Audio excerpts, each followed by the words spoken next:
penalty. Et but. Oh, chute. Oh, une grosse chute ici à droite de la route. Zinedine. Oh non, pas ça. Pas aujourd'hui, pas maintenant, pas après tout ce que tu as fait. Allez, allez. Biche appuie comme un grand, comme un Allez, champion il peut du réussir, monde. allez. Il va le faire, il va le faire. Il va faire voir tranquille au championnat du monde de Paris. On est attaque de Villarmont. Je crois qu'après avoir vu ça, on peut mourir tranquille. Enfin, le plus tard possible, mais on peut. Ah, c'est super. Et bonsoir à toutes et à tous, bienvenue sur Sport 39, très heureux de vous retrouver pour notre émission hebdomadaire. Alors ce soir, c'est vrai que je voulais vous parler un petit peu de football, ça fait longtemps qu'on n'a pas parlé du ballon rond dans le média, et c'est vrai que ce week-end, il me semble, pour une grande majorité des équipes jurassiennes engagées, c'est la dernière journée, donc je m'étais dit pourquoi pas faire un petit focus un petit peu sur l'état des lieux des clubs jurassiens. Donc on va commencer dans quelques instants, bien sûr, par le haut avec Jura Sud. Juste 2 secondes avant de commencer, j'ai 2-3 infos à vous donner sportives. Déjà, ce week-end dernier, malheureusement, pour le club de Lons, au handball, elles ont raté la montée en National 2 d'Ariens. Donc j'espère qu'elles vont rebondir l'an prochain parce qu'elles étaient à... Ouais, c'était un match compliqué, mais elles n'étaient pas loin, un 2 buts près pour accéder à l'échelon supérieur. Donc on espère qu'elles vont refaire une belle saison l'an prochain pour jouer le titre et l'accession. Et puis deux autres infos pour terminer. On pense également aux basketteurs de Lons pour leur match retour de play-off qui aura lieu demain. Donc on espère qu'ils vont pouvoir remonter le gap de, je crois que c'est 12 ou 13 points, mais après c'est en match sec. Donc il faut juste qu'ils gagnent demain et qu'ensuite il y aura un troisième match, un match d'appui. Je crois que c'est chez l'adversaire, donc ça va être compliqué, mais je pense que ça leur a fait du bien cette petite défaite pour se remettre un petit peu les idées en place et repartir de bon pied pour ces matchs. Et puis hier aussi pour terminer sur les actus, donc c'était mercredi, oui c'est ça, il y avait les demi-finales allées de play-off de tennis de table avec Jura Moré, qui a fini quatrième de la saison et qui a affronté le leader. Le match d'appui sera à domicile. Écoute, merci pour l'info Hugo. Donc j'espère qu'ils vont faire donc le double de 2 matchs, 2 victoires pour ça. Et ouais, juste pour terminer avec Jura Moré au tennis de table, donc ils affrontaient le leader hier soir, Henbon. Moré a perdu 3-1. Dommage parce que deuxième match, le Slovène qui est assez âgé, qui a 40 ans, qui a perdu 3-2 contre un Suédois qui doit être top 20 mondial, donc plutôt une belle performance. L'Indien n'a pas été bon hier. Et Benola a fait une belle perf sur un Taïwanais. Donc, 3-1, ça semble compliqué pour le match retour qu'aura lieu demain. Oui, je crois que c'est demain. Donc compliqué. Donc, on verra bien. Donc, je crois que c'est samedi d'ailleurs, je crois, en plus, le match de Morée. Donc, affaire à suivre, mais je pense que c'est mal barré pour se qualifier pour la finale. Donc voilà un petit peu l'état des lieux des dernières actus jurassiennes. On va commencer du coup ce petit focus championnat de foot par Jura Sud. Alors c'est vrai qu'il y a pas longtemps, j'avais couvert Jura Sud pour le journal et j'évoquais la mauvaise série du club de Valentin Guichard. Alors le week-end dernier, ils ont gagné 1-0. Ça faisait longtemps qu'ils n'avaient pas gagné, donc c'était plutôt bien. Un ouf de soulagement, j'imagine, pour eux. Ils ont battu hier 1-0. Ce qui fait que au classement, Jura Sud avant cette dernière journée, bien sûr, ils sont quatrième avec 49 points. Ils vont se déplacer justement à Grasse ce week-end. Donc ils ont 2 points de retard seulement sur Grasse. Donc vous faites les calculs. Si jamais ils gagnent et que derrière peut-être Lyon, la Duchère aussi qui a 51 points et juste gagne pas, et Jura Sud terminera deuxième du championnat. Donc sacrée performance quand même. On pourra même dire avec un petit peu de regret avec ce passage à vide de 4-5 matchs là. Mais c'est vrai que ça reste une très belle performance. Là, ils sont quatrième déjà, vu le budget de ce club. Donc là-dessus, on peut quand même que les féliciter. Donc encore bravo à Jura Sud pour cette saison. Donc j'espère qu'ils vont bien terminer ce week-end. On va passer à l'échelon inférieur, la Nationale 3. Alors c'est vrai que le seul représentant de cette division, bien sûr, Jura de Loie. D'ailleurs, je ne l'ai pas dit en commentaire, mais si vous voulez intervenir, si vous avez des analyses sur ces clubs, sur choses comme ça, n'hésitez pas à le mentionner. Et également, si vous souhaitez intervenir en live avec moi sur le média, n'hésitez pas à m'envoyer une invitation pour parler de soit votre club ou soit d'un club que vous connaissez bien. Et comme ça, on pourra échanger quelques instants. Donc je disais Jura de Loire, troisième du championnat, avec à 2 points du second Pontarlier. Donc ils sont un petit peu loin pour la montée, hein. Mâcon avec 3 points d'avance sur Pontarlier, donc ça fait 5 points d'avance. Donc c'est un peu compliqué. C'est mort même pour la montée. On va dire que Jura de Loire, alors après vous me direz ce que vous en pensez, mais ils ont été champions cette année. J'ai envie de dire champions de la communication. On les a vus beaucoup sur les réseaux sociaux avec notamment Valentin Guichard. Pas Guichard, pardon. Liénard, pardon, je confonds les deux, pardon, c'est Valentin Liénard. D'ailleurs, je lui lance l'invitation, hein, s'il veut venir pour témoigner un petit peu sur son activité, qu'il n'hésite pas, on mentionnera en commentaire. Mais c'est vrai qu'ils ont beaucoup communiqué cette année, mais en tout cas, malheureusement, les ambitions ne sont pas allées avec, parce que même s'ils sont en finale de coupe régionale, je crois, bon, ça reste une coupe de Franche-Comté. Et en championnat, ils avaient largement les moyens de mieux faire, hein. Donc beaucoup de nuls, 9 nuls. Donc voilà, grosse championnat un peu mitigé pour eux. J'espère que ça va rebondir un petit peu l'an prochain. Et juste pour dire le commentaire de El Cholo pour l'accession en première division avec la réserve de Montsou-Vaudrey. Donc on parlera pas des réserves ce soir, malheureusement, parce que sinon ça ferait trop long en émission. Mais en tout cas, bravo eux. Et c'est vrai que pour finir avec Jura de Loire, c'est vrai que c'est vraiment dommage parce que c'est vrai qu'ils mettent les moyens, il y a des ambitions. Après, peut-être qu'ils se sont vus un petit peu trop beaux à un moment donné. Après, ça fera une belle piqûre de rappel pour l'an prochain. En tout cas, on ne sait pas si Monsieur Liénard va rester. J'espère que la communication va perdurer parce que c'est hyper important dans le sport d'aujourd'hui, dans les clubs. Donc, bravo à eux pour ça, en tout cas, je le dis. J'espère qu'ils vont pouvoir maintenant concrétiser sur le terrain. Donc c'est ça comme on dit, c'est ça le plus important à chaque fois. On va passer, et là je pense que ça va intéresser encore un peu plus de monde sur le championnat régional. Championnat régional avec la régionale 1, la première division régionale. C'est vrai que c'est intéressant cette division. Alors la régionale 1 Herbelin, ça me fait toujours rire le petit sponsoring, le petit naming de championnat. C'est vrai que c'est bien parce qu'on a pas mal de représentants jurassiens sur cette poule B, notamment de Régional 1.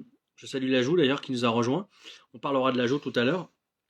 C'est vrai que la semaine dernière, Brest-Jura a fait un grand pas sur le maintien en s'imposant 5-0 à Faux-Vernay.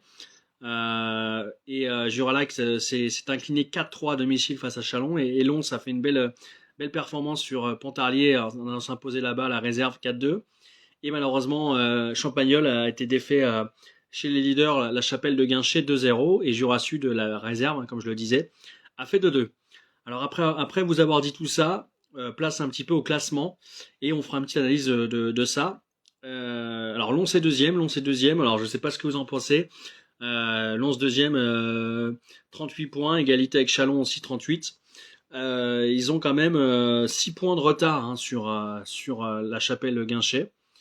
Je crois qu'ils étaient premiers sur la première partie de saison, chose comme ça. Donc, j'ai envie de dire une fois de plus, malheureusement, ils ratent le coche. Alors, l'an dernier, c'était quand même Mâcon, donc c'était quand même un autre calibre. Là, cette année, je pense qu'il y a peut-être possibilité de faire mieux. Donc, ça reste quand même une très belle performance avec les peu de moyens qu'ils ont aussi, hein, Lons. Donc, deuxième, c'est bien. Jura Sud aussi, quatrième, la réserve. Donc, c'est plutôt une belle performance. Je voulais saluer également Brest-Jura, hein, qui est sixième. Brest-Jura qui nous avait habitué malheureusement ces dernières saisons à faire un petit peu l'ascenseur. Là, cette année, grâce à ce succès le week-end dernier, ils ont assuré le maintien. 28 points, c'est bon pour eux. Méfiance en tout cas pour peut-être Jura-Lac qui sont 9e sur 12. Alors, ils ont 26 points. Normalement, ça devrait passer. Je crois que c'est peut-être les deux derniers qui passent. En tout cas, Champagnol, 10e sur 12 avec un point d'avance sur Pontarlier qui est 11e. Champagnol qui ira jouer contre Levier sur le dernier match. Donc match du maintien pour Champagnol ce dimanche à 15h. Donc on espère pour eux que ça va aller pour que tous les clubs jurassiens se maintiennent en R1. Ça serait quand même une très très bonne nouvelle. Je ne sais pas ce que vous en pensez, mais ça serait quand même une belle performance pour tous ces clubs. Donc on croise les doigts pour Champa pour ce week-end. Alors après avoir dit ça, on va passer sur de la Régionale 2. On descend encore sur les divisions. N'hésitez pas, hein, si vous avez des commentaires, des questions, à les poser. Et si vous voulez intervenir aussi sur le live, n'hésitez pas à envoyer une invitation. La porte est ouverte ce soir. C'est pas moi qui choisis les invités, entre guillemets. Donc c'est cool. On va passer à la poule C de Régional 2. Alors c'est une poule qui est très intéressante et qui concerne le le club de l'Ajoux. C'est vrai qu'il y a plusieurs représentants jurassiens dans cette poule. On a l'Ajoux qui est deuxième avec 45 points, donc très très belle saison pour l'Ajoux. Mont-Saint-Baudry également qui est troisième avec 42 points. Ils ont seulement 3 points de retard. Alors on pourrait se dire qui va monter entre les deux. J'ai eu des infos, d'ailleurs je remercie Alex du club de Mont-Saint-Baudry qui m'a expliqué un petit peu le constat, c'est que même si Val d'Amour bat Morteau ce week-end et que l'Ajoux perd à Noidans, ce qui peut arriver bien évidemment, du coup les deux équipes seraient à égalité. Le cas de départage numéro 2, c'est les confrontations directes. Et là, c'est égalité. C'est-à-dire que les deux équipes ont inscrit le même nombre de buts. Et du coup, ça serait le troisième cas, ça serait en fait, en termes de discipline, le carton. Et là, ce serait l'Ajoux qui passerait devant Mont-Saint-Baudry. Donc ça va jouer à ça s'ils arrivent à égalité. Dans tous les cas, de toute façon, moi, je dis que le meilleur gagne. De toute façon, c'est vrai que l'Ajoux est bien placé pour monter. Donc bravo à eux, en tout cas, pour leur saison. Je salue Antoine qui nous a rejoint. Salut Antoine. Et c'est vrai que Poligny qui est sixième, championnat plutôt à son image, un peu correct. Voilà, milieu de tableau, ils sont plutôt bien. Ils vont jouer Pouilly-Lévin le prochain match. Ils sont derniers Pouilly-Lévin, donc pourquoi pas finir sur une bonne note encore à domicile. Donc ça serait pas mal. En plus en classement, je pense qu'ils pourraient même passer quatrième en fonction des résultats. Donc ça serait plutôt bien. Belle opération pour eux. En revanche, ce qui va être compliqué, c'est pour Lons, qui est 11e sur 12, la réserve, je dis bien. On verra un petit peu ce que ça donne sur cette dernière journée, s'ils peuvent se maintenir ou pas. Si d'ailleurs vous avez des infos sur ce sujet, je suis preneur. Parce que c'est vrai que c'est toujours intéressant d'avoir ces infos-là. Je crois qu'on sur la Régionale 2, on a fait le tour des équipes. Il n'y en a pas d'autres. Peut-être sur la poule B. La poule peut-être dijonnaise, mais je suis même pas sûr. Non, je pense qu'on a fait le tour. Il n'y avait pas d'autres clubs jurassiens. En tout cas, c'est quand même des belles performances. Si on analyse ça, pas beaucoup de relégation pour l'instant pour l'an prochain. Donc c'est bien, c'est que les équipes jurassiennes ont un petit peu élevé leur niveau sur cette année. Donc c'est plutôt bien. On espère que ça va se poursuivre sur les prochaines années. Je vais juste terminer sur la Régionale 3. Alors c'est un petit peu long, c'est un monologue. N'hésitez pas à mettre des commentaires. Parce que c'est vrai que je parle beaucoup des championnats, mais n'hésitez pas à donner votre avis aussi sur les clubs. Je voulais passer sur la Régionale 3 pour terminer la soirée.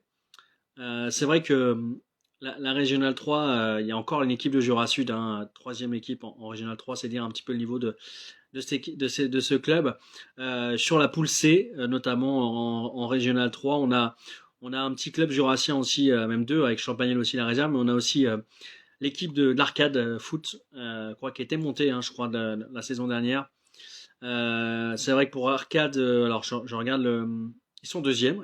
Alors ils ont très très belle saison, ils sont deuxièmes, mais ils sont quand même à 13 points de Sornay, donc c'est quand même un gouffre, quand même une différence de niveau entre les deux équipes. Jura Sud 8e de la poule et Champagnol 10e, alors qui est pas maintenu. Ils doivent faire un résultat sur la prochaine journée pour essayer de se maintenir.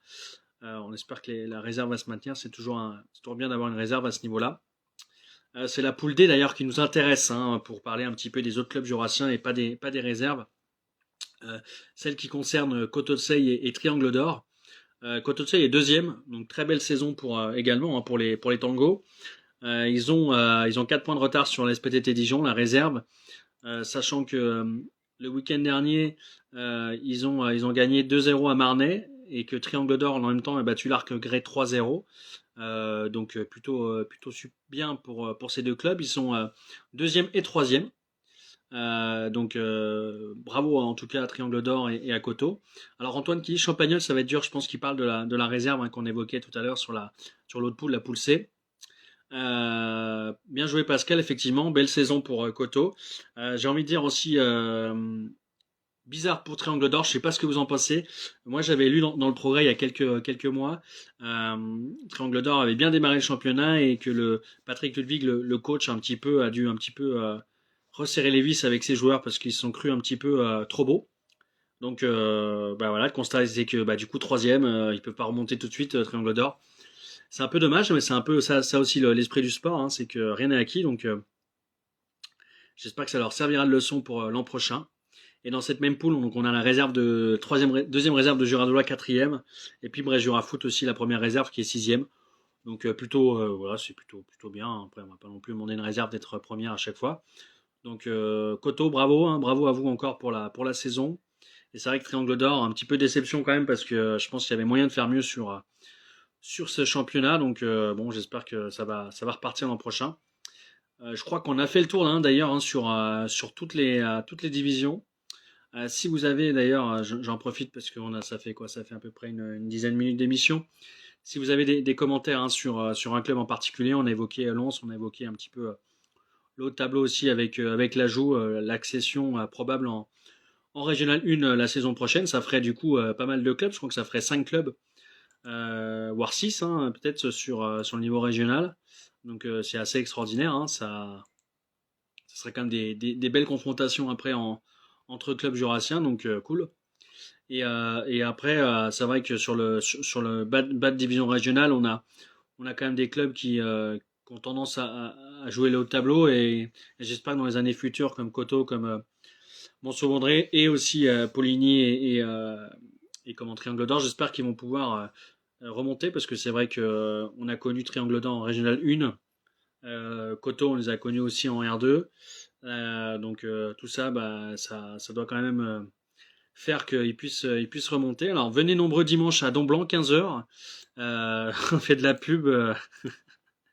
C'est bien, Pascal, c'est vrai qu'il faut venir au stade, hein, voir les matchs. Moi, j'ai pas trop l'occasion malheureusement, mais si vous avez l'occasion d'aller voir les petits matchs, c'est bien, en espérant que, je le dis tout le temps en rigolant, mais que les joueurs, hein, ne se prennent pas pour des stars, hein, parce que c'est vrai que ça arrive parfois. Donc la Ligue 1, c'est pas eux tous les week-ends. Donc en tout cas, ouais, on espère que ça va bien se passer pour vous dimanche. Juste en petit commentaire d'ailleurs, Pascal, si tu peux me dire, parce que du coup on est en deuxième, est-ce que du coup ça garantit votre montée en R2? Comment ça se passe du coup? C'est une histoire de meilleur deuxième, j'imagine?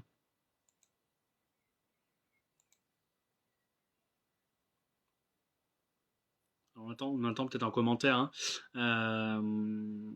D'ailleurs, j'en profite, je vois un petit commentaire de Nicolas qui nous indique que Arcade mériterait de monter en R2. Effectivement, Nicolas, effectivement, Arcade deuxième avec 12 victoires. Comme je le disais, ils sont un petit peu éloignés de la première place, mais c'est vrai que derrière, il y a un gouffre aussi avec 7 points sur Cluny, donc ils ont fait vraiment un très très beau championnat. Donc on verra. En tout cas, le match c'est contre la SPTT Dijon pour Coteau. Meilleure équipe formateur amateur. Oui, après il y a beaucoup de bons clubs formateurs également, hein, dans la région Bourgogne-Franche-Comté. Donc on espère que ça va aller pour Coteau. J'avais pas demandé. Alors du coup, si tu peux me faire un petit message, Pascal, sur un petit peu les conditions d'accession, parce qu'on n'a pas forcément l'information sur savoir si c'est possible de monter pour vous en étant deuxième. Ça fait 2 saisons de suite qu'ils font deuxième, Arcade, donc ouais, c'est un peu c'est dommage. Après, j'espère que ça va pas casser la dynamique, en tout cas du côté d'Arcade. Et petite mention pour notre ami Fabien Suarez, meilleur buteur de R2. Alors je sais pas si c'est dans sa poule ou pas, ou dans toutes les poules confondues. En tout cas, c'est vrai que il a fait une belle saison encore, une fois de plus, j'ai envie de dire, pour l'attaquant de Mont-Sauvondré. Donc bravo encore à lui. C'est vrai que c'est un bon groupe, hein, Mont-Sauvondré sur ces dernières années. Donc on va attendre du coup victoire obligatoire pour Coteau, et du coup ils doivent attendre les résultats des meilleurs deuxièmes des autres groupes. On peut faire d'ailleurs, hein, si vous voulez, rapidement un petit débrief des autres groupes. Sens est deuxième avec 37 points pardon, dans la poule A. Nevers 43 points dans la poule B, donc un gros score. Arcade du coup 41, donc Coteau 44, donc pour l'instant vous êtes premiers sur les 4 premières poules que j'ai citées, les 44 points. Et voilà, il faut, si je dis pas de bêtises, égalité avec Melisée de la poule F. Donc on verra ce qu'il en est. Je voulais, d'ailleurs, ça tombe bien que Antoine, tu mets un petit commentaire. Venez nombreux à Mignon. Les filles du RCA jouent en finale. Je voulais justement parler. Les 3 meilleurs deuxièmes montent sur 6. Bon, ça devrait aller. Je voulais juste vous parler avant de conclure, hein, de la finale de la coupe départementale féminine. On avait fait des focus l'an dernier sur sur cette compétition. Et c'est vrai que je pense qu'on fera quelque chose d'ailleurs la semaine prochaine sur ça. Finale Coupe féminine qui va opposer le club de Nez-Champagnol à Mont-sous-Vaudrey. C'est vrai que Mont-sous-Vaudrey, je crois que l'an dernier, alors c'était déjà affronté ou peut-être un autre club. En tout cas, Mont-sous-Vaudrey était déjà en finale l'an dernier. Je crois que c'était contre Juralac, je suis pas sûr, mais n'hésitez pas à me redire à me contredire si c'est pas le cas. Et c'est vrai que on mettra en avant le foot féminin la semaine prochaine. Mignon-Villard. Voilà, Mignon-Villard. Super. Du coup, voilà, la coupe, comme je le disais, la coupe départementale féminine. Je vais regarder ce qu'ils mettent sur le site du district. Et c'est vrai que c'est toujours un bon moment en tout cas pour elle. En plus, elle le mérite. Donc, je vais regarder ça en tout cas. Je vous demande 2 secondes. Féminin, c'est ça. Alors, la finale. C'est ça, Mont-sous-Vaudrey contre Champagnol ce dimanche 4 juin à 16h30 à Mignot-Villard. Bien joué Antoine, t'as des bonnes infos. Effectivement, elles étaient en finale à 8 contre Poligny, c'est ça. Eh ben écoutez, merci en tout cas pour ces infos. C'est vrai que ça confirme que Mont-sous-Vaudrey est aussi un club féminin, donc bravo aussi pour ce développement de la pratique féminine, donc c'est cool. Auch contre Champa. Alors j'ai pas regardé sur la finale justement à 8. S'il y a une finale cette année, je pense que oui quand même. C'est ça. Finale à 8. Juste pour vous informer de la composition. Donc c'est Angillon contre... Alors Angillon, je sais même pas où ça se situe. Contre Poligny-Grimont. Donc Poligny est encore finaliste. Donc on espère que cette fois-ci ça va aller pour elle. Alors Angillon, c'est le Racing Club Angillon. Alors c'est basé où ça? Andelot-en-Montagne. Voilà, c'est ça. Exactement, Andelot-en-Montagne. Donc que les meilleurs gagnent en tout cas. Hein. J'espère que ça serait quand même ballot que Poligny fasse 2 finales et qu'il les perde entre guillemets. Donc on verra ça. On a fait le tour du foot. Si vous avez 2-3 commentaires pour terminer, je les prends. Et après on va s'arrêter là. C'était juste vraiment pour faire avec vous le point sur le championnat. Je pense qu'on a rien oublié. En tout cas, ce qu'on peut dire en synthèse hein, quand même. Oui, tête du club, mais bon, c'est quand même bien de. Il y a des gens qui s'intéressent pas à tout ce qui se passe dans le club, Antoine, donc c'est bien. Oui, pour terminer, je disais juste que en synthèse entre guillemets, les clubs jurassiens ont effectué une bonne saison à tous les échelons, que ce soit nationaux et régionaux. C'est vrai qu'il y a quelques regrets, hein, comme on l'a indiqué tout à l'heure. On espère que ça repartira sur la même dynamique pour l'an prochain, avec des montées là sur cette fin de saison. On fera d'ailleurs, hein, je pense, dans le média des petites stories en cas d'accession. N'hésitez pas d'ailleurs à m'envoyer des vidéos, des photos, choses comme ça pour les accessions, les vidéos de joie dans les vestiaires, choses comme ça. Si ça se produit, je suis preneur, comme ça je les partagerai sur le média avec grand plaisir. Donc voilà, ça c'est toujours sympa de partager des vidéos de joie dans les vestiaires avec notamment vos chants qui me font tout le temps rire, les fameux chalala et aujourd'hui on a gagné, hein, donc bon en tout cas tout le monde reste à l'ajout, ça c'est sûr vu la dynamique. Donc merci à vous en tout cas d'avoir suivi ce petit live. Je vous souhaite bonne fin de semaine à vous, bonne fête des mères dimanche, bon match à vous tous pour cette dernière et puis bonne finale aux équipes jurassiennes et puis au basket aussi parce qu'on espère que ça va y aller. Allez, bonne soirée et puis vous retrouvez cette vidéo dès demain sur YouTube. Allez, à bientôt.